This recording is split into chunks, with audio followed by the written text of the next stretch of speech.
I've been bowling for a number of years now, and I am far from an expert, so take this with a grain of salt, but I wanted to share some of the things that I've learned over time. These are some of the different balls that I've used, and there's some shoes that I've been using. You can see they're quite well used. That's a new one that I just bought for my wife. It's a plastic ball, polyester, I think is what it's called. Anyway, it's very shiny. It doesn't have any particular core, so it doesn't curve or hook very much. And this one is my very first ball, and if you look closely you can probably see some damage there, because that poor little guy got used quite a bit, and over time has kind of suffered. And this one is a urethane ball. It does provide a little bit of hook. The material is more like kind of a rubber, and so I use that now as well. Talk more about that shortly. This is one of the first performance balls I got. It's a Columbia 300 Freeze Hybrid. I don't think they make these anymore, but it has a cover stock which tends to grip the lane, and you can probably hear the noise. So that's the sound of what's called a reactive cover stock. They make them in a couple of different types. I think they're called solid and pearl. This is a hybrid, which is a mix of the two. And the concept behind the reactive cover stock is that it can grab the lane and allow you to hook better than a plastic ball like this, which is not to say that these balls are not good. These are excellent starting balls because you really want to work on your approach. You don't want to be trying to hook, although it's impressive looking, people think, but you really want to work on your approach, because that's how you're going to hit the right location and get better point count. The nice thing is, over time, as you graduate to one of the reactive cover stock balls, there's one. This is my latest one down here. This is a pearl. The cover stock type is pearl, and you can hear it. And so this has the grip ability to perform better hook on the lane.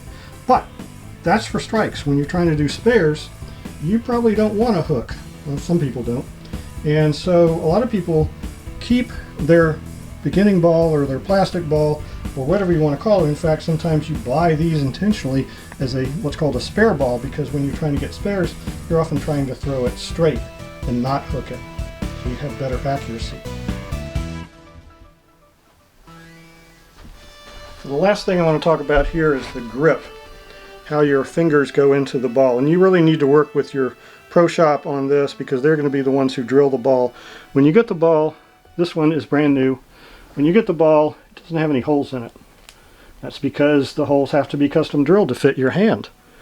So I had this one drilled when I first got it, and I decided I wanted a very basic grip.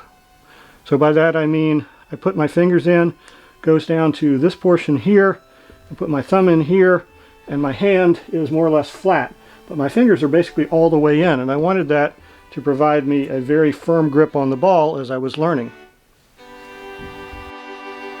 Now I will mention that there are some people who like a two-handed delivery of the ball, and so in theory perhaps you don't need any holes in the ball, but I don't necessarily personally recommend that. They would hold this and spin it down the lane, and I just don't have the talent for that. So finally, I want to show the latest ball that I got. I've been bowling now for several years, and I decided I would graduate to the way that most people drill the balls now, which is called a fingertip grip. And so what you do is you put your fingers in here, that's as far as they go in, fold your hand over, stick your thumb in, and then your hand is laying flat if it's drilled well. And what this does is it allows you, when you deliver the ball, to let it come out of your thumb, and then these two fingers can cause it to roll and spin in such a way that you get the hook that you want. And my average initially was worse. Probably got about 20 pins worse on average, but I'm now getting close to 15 pins better on average now that I've figured out how to release this ball.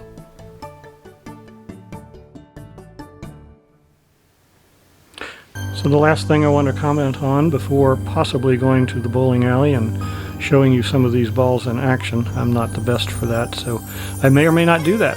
But as far as this video goes, this is the latest strike ball that I bought.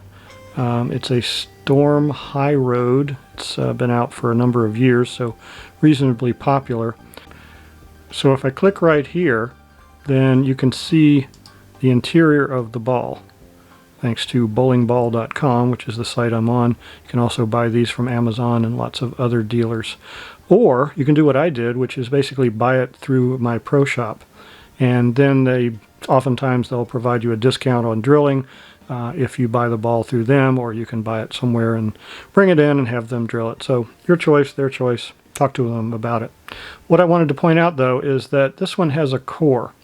And this core is what allows the ball to really curve at the end. Now it's combined with the cover stock, so this one has this kind of cover stock, which is called Pearl, a reactive cover stock, which has kind of like, I don't know, you can think of it as micro suction cups or something. So you get down to the end of the lane, there's not much oil there, all of a sudden it grabs and goes in. But due to gyroscopic effects and the way you release the ball, you can also get it to perform in really interesting curved ways.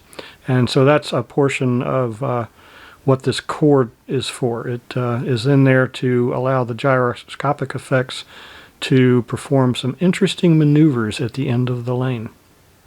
All right, so that's it for this video.